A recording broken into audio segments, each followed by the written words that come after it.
Hey, so this is just a quick tutorial on basic methods in editing avatars for Mozilla Hubs. So right now on the screen, you see an image of basically the Photoshop file that you can download from the Mozilla Hubs um, GitHub. And so the link, I'll put that into the YouTube channel so you can find it there. So this is really kind of how it comes out straight out of the box. You can see sort of the different parts of the avatar, the eyes and then the arms and the hands, and it really depends how close you want to keep to that. The very simplest way to edit avatars is really just to change the texture and not mess with the geometry at all. So here's an example where I did that, where I really just wanted the whole avatar to be blue and have white eyes. And then on this sort of screen that the robot has by default, I wanted there to be a logo that's displayed on the both front and the back. So you can turn the opacity off a little bit to sort of see how these things fit within the overall avatar. But if that's something you want to do, you can of course get more specific and start painting on the flat texture. But in principle, that's really the main method. Within the Hubs environment, I'm just going to show you where to find this. So here I just have a scene that I just used for a tutorial. And then on the upper right hand corner, you see a tab that says people. And so if there's a bunch of people in the scene, you would see the full list of everyone who's in there. And then you can click on yourself, right? And then here's your name that you can change. And you can also go into change avatar. And here there's like a bunch of avatars that I've used for different scenes. So you see those are all very simple, where basically I use the basic avatar and just uploaded the texture. So the very simplest, very simplest way to edit something, you click that little edit button, edit avatar, and then you really just upload a new skin. And you could even simpler, without even skipping using the Photoshop file, you just have a texture file and you upload it here to the base map. And then I think that's how I did this. I don't even think I re-uploaded those to Photoshop. Those were really just 1024 by 24 pixels image files that were then uploaded as a sort of flat base map and kind of using all the existing framework otherwise. If you want to get a little bit more fancy, so for example here, there's sort of these 3 genders, I guess. I can save out, or I've saved it out already here, this file. So I can just drag and drop down into the base map. Maybe I have to actually go select it. All right, so here it is, giving it basically just a new color. And because this is a screen, in order to actually make that one appear, you have to use the embed map so that it doesn't look faded out like that. And actually it doesn't keep the eyes. So I'm not sure exactly how to get both of these. So you have to play around for your individual settings. In my case, it was more important to have the logo than to have the eyes to be white. So I kind of kept it that way. And you can save it. You can give it a name that fits your project. So here, then it appears here. And then you can just select it, and then you become basically that avatar. This is how you're going to look like now.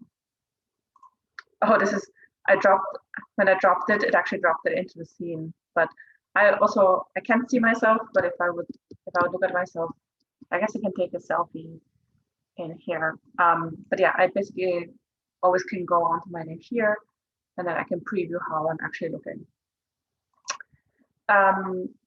So that's how to create texture, different sort of textures for your avatar.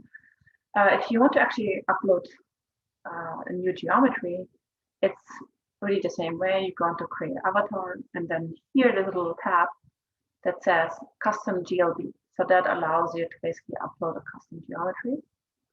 And the best way to go about that is actually to start off again from the default model. So here you see this is also something you can download from their website, basically a the Hubs avatar as they have built it, as Mozilla has kind of put it out. And it's, you could just start without it, but I recommend actually downloading it first and trying to kind of understand how it works. I also use it as a way to make sure that your size and positioning is correct, that it's looking in the right way. So I like to just open that up and then build kind of around it, because otherwise I've had problems with orienting the thing right or not finding the right size. So here's a scene where I actually kept the eyes. So I have the avatar mesh in here to start with, and I've deleted it out, but it was just the base.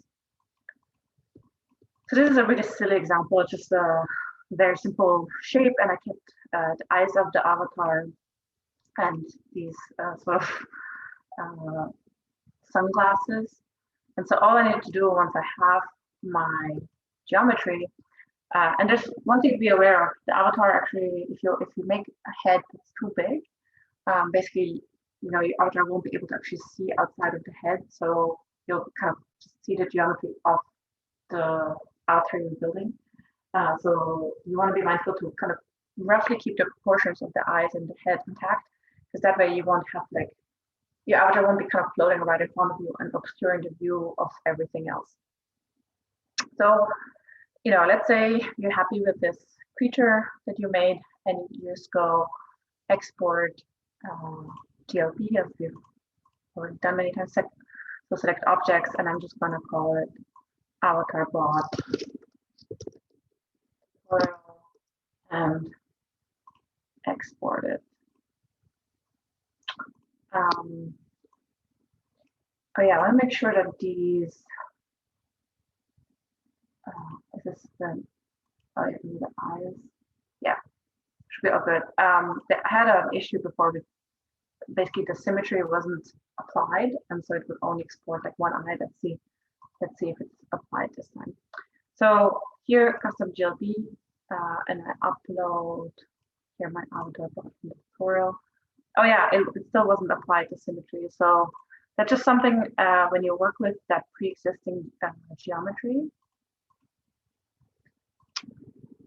Oh, it's in here, the goggles. Okay, so there's a modifier that has a mirror on it, and because the mirror itself wasn't applied, it basically didn't. It didn't export with it. So you have to first apply the modifier, and then it will export both of them. So, but it doesn't really matter for the avatar tutorial. And basically, this is how it works. You have the guy now. You just say save, and then it uploads your new avatar. And then you just click on it, and then you become that person. So here you see that guy here. This is a test that I uploaded earlier. And then I wanted to show you one more thing. So when you build a new scene, let's say, and you want people to be able to pick avatars, there's a very simple way of placing them. So here you have the place button. You click on the avatar button, and when you log in, you'll actually see the avatars that you created before. And so they'll appear in your scene.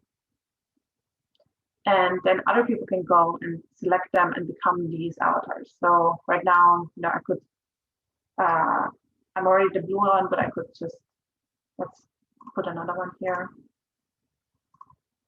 These guys. So I can say use avatar, and then I become the avatar that is selected. And you can place them in a way that is visible to visitors, and then they'll find these avatars in the right place.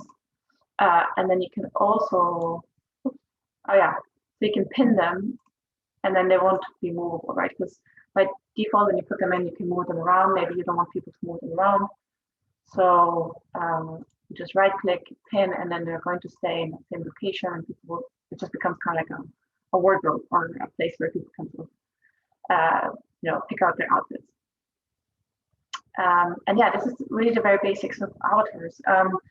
If you want to just upload a flat image, it works the exact same way. So you create a geometry, you create kind of like a plane in Blender instead of a three-dimensional object, and make sure it's the right size, it's facing the right way, and then export the plane with the image texture map, and you have a flat kind of drawing or flat, sort of scaly type avatar.